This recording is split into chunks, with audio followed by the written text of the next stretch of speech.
am one of the founders of CustomerXR. These are my business partners, Brian and Chris. Our core business right now is that we work as professional John Wick imitators for parties, corporate events, really anything. We'll take anything. I am founder, with two gentlemen over there, of a company we started 11 years ago.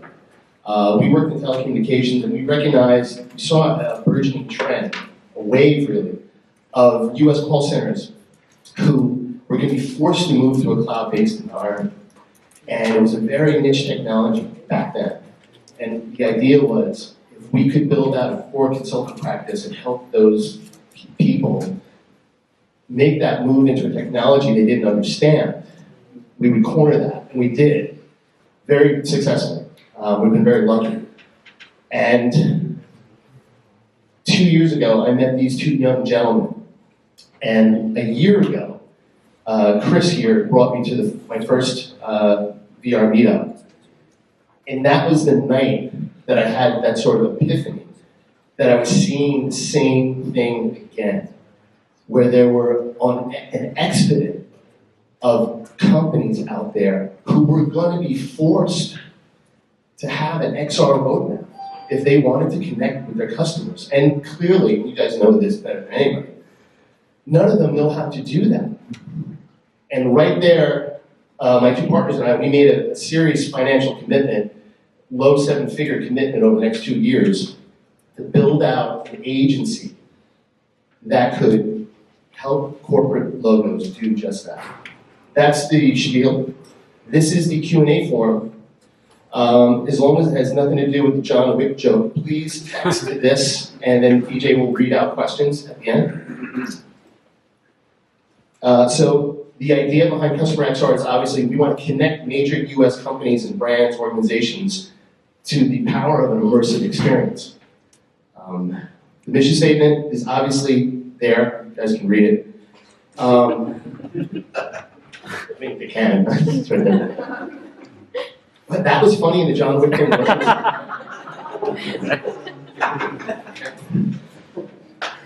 Everyone in this room knows this. 5 years from now, every major brand, no matter what they do, healthcare, retail, hospitality, everyone is going to be building out a presence in obviously the Meta ecosystem, as well as Apple's, as well as who else knows what Google comes to the market with. And the idea is I could put together a team that could build low-cost proof of concepts so that we can sell it to the C-suite and we can show them the power of what XR can be. And then we dovetail that into bringing those applications to partners all around the country who can do niche applications or maybe heavy lifting ones, and we just project manage that. And it seems obvious because our current roster of clients with Cloudlinks, which is our parent company, are all chief customer experience officers. So we instantly can have those conversations. And it was a natural fit. I'm going back to the script now. He's so mad I went off script. That was the original idea. Chris and Brian had started Pioneer VR, which we're doing just building those applications. And the general idea, Chris spent a lot of time on this, and we're going to stick with this, is to take those two ideas and put it together in CustomerXR. We're back on track. Okay. I'm going to hand it off to Chris. Sure. Stay on script. So this slide is a bit about the process that we believe is going to be a key to pushing this all forward. It all starts with changing these narrative behind XR with a lot of these brands. A lot of these companies, like Kevin said, they've never thought about XR. They don't even know the possibilities behind XR and what it can do. So it all starts with just teaching them, showing them, and getting them acquainted with the technology. The way that we do so is by building these low-cost proof of concepts in-house, just to kind of show them and give them that wow factor. I think a lot of the people that have never tried VR, if you show them something really simple, they get amazed by it. Even though a lot of us here have seen something a lot better, they get amazed by it. So that wow factor and the proof of concepts really helps get them excited, and then they can help sell it up to the C-suite, which gets a bigger commitment, where we then go on to the next step, which is where we build an enterprise-grade application and bring in trusted partners to do so. So we believe that this kind of process could help handhold these business leaders to integrate XR from a point where they've never even thought about using it to a point where it's successfully integrated into their company.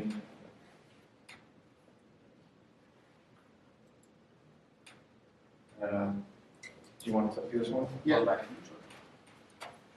Oh, that was it. Nope. So this is a quick stat. This is actually from yesterday. We just wanted to throw it in. It's a little bit ad hoc. But a month ago, Ad Age, Advertising Age magazine, they came out with their top 10 picks for e-commerce trends in 2025, ranked 1 to 10. That's top 10 list, sorry. Number one, obviously, is something to do with AI. Yeah, we got it, AI. I can happily send this out to everyone in the group too. I have downloaded it as a PDF.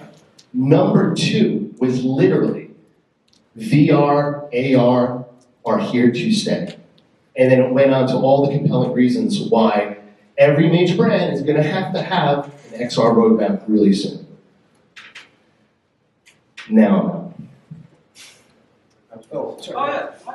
this is the guy who actually makes everything, so we're going to give him a shot. All right, so we have demos here that to try out today, and all of those were made mostly with my hands. So, my name is Brian. I'm going to give you just a brief rundown of my history so you can see how I fit into all of this and why I do what I do. I have over a decade of experience, almost 15 years, but professionally only about a decade. Various tech practices from hardware, software, maintenance management, graphic design, audio engineering, and lots of game development. That's how I ended up here.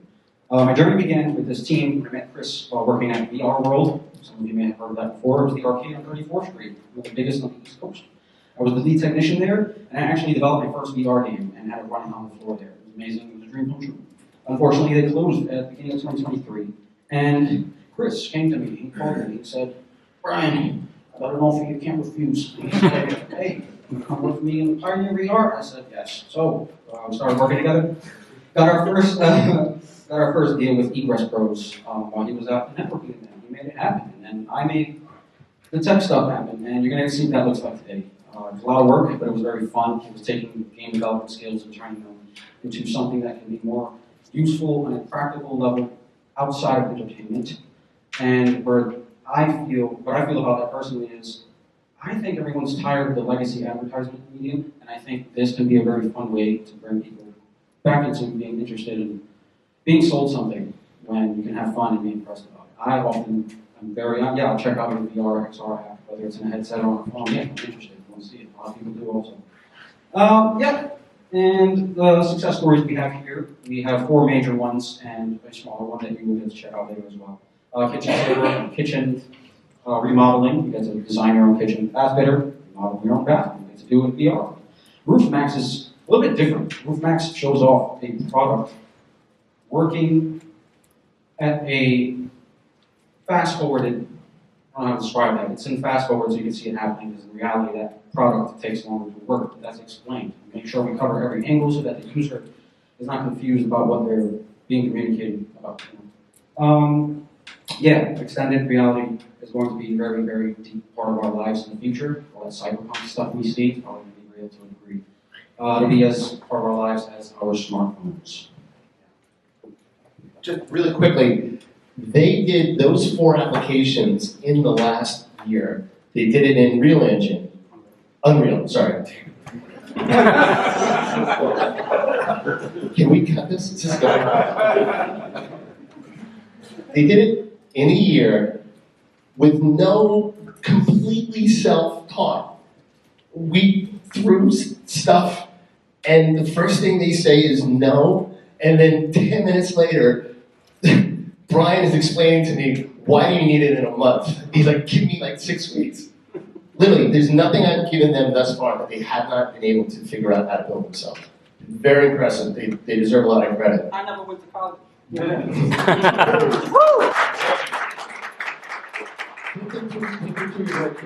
There's a quick kind of like sizzle reel. Okay. What you're seeing here is the hub app that I put together of all the apps we have under CustomerXR right now. So that intro part was you can just touch a logo and it'll take you directly to the app. The first one here is the fire simulation. You get to experience what it's like to nearly burn to death if you don't have an egress to that. Then it shows you, hey, this is what happens when you have an egress. You get to escape the fire.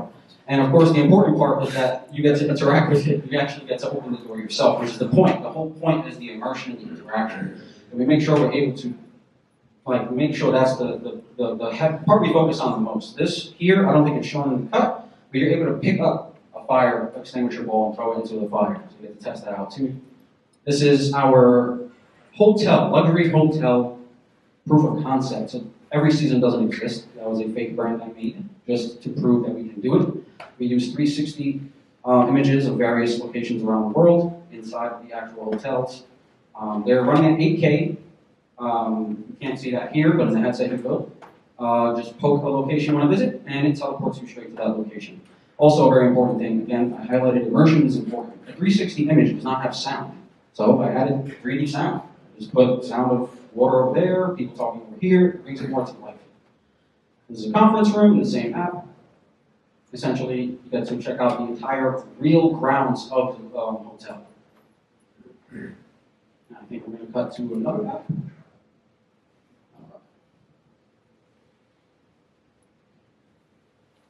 Yeah, okay, so we're back at the hub. Now we're going to check out one.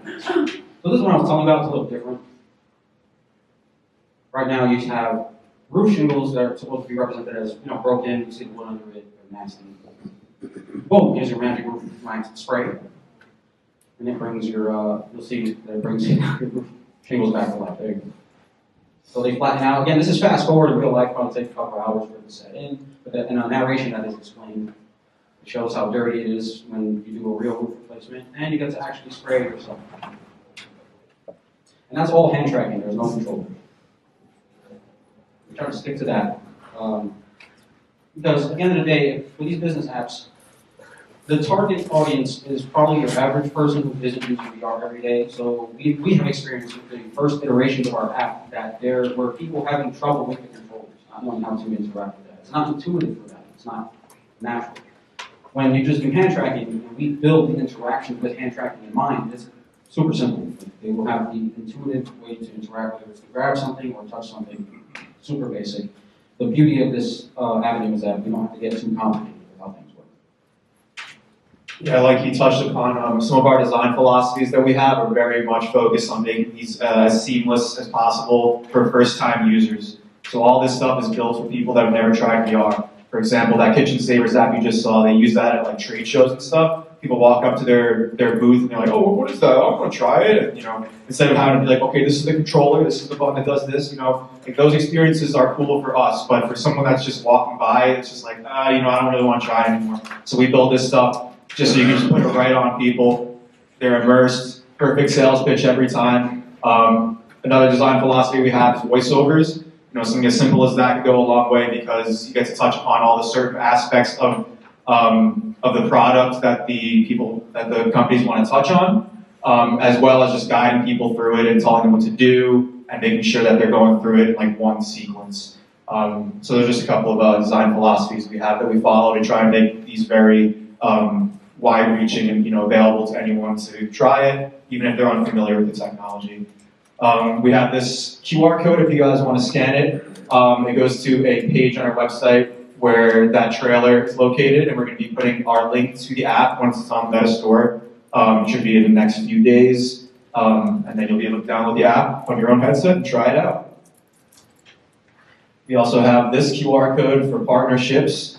Like we said earlier, the whole process of, we first build a proof of concept, but once we have that enterprise budget and an agreement to make something on the next level, we want to bring in some other partners, so that's you guys. So if you guys want to scan that, you can submit some work and we'll try and identify what niche you have, and then we bring you in when the time is right. We also have these even more QR codes if you guys want to scan to connect with us, or you can just come talk to us after. But these all link to our LinkedIns. So that's it. So thank you guys for listening. Appreciate it.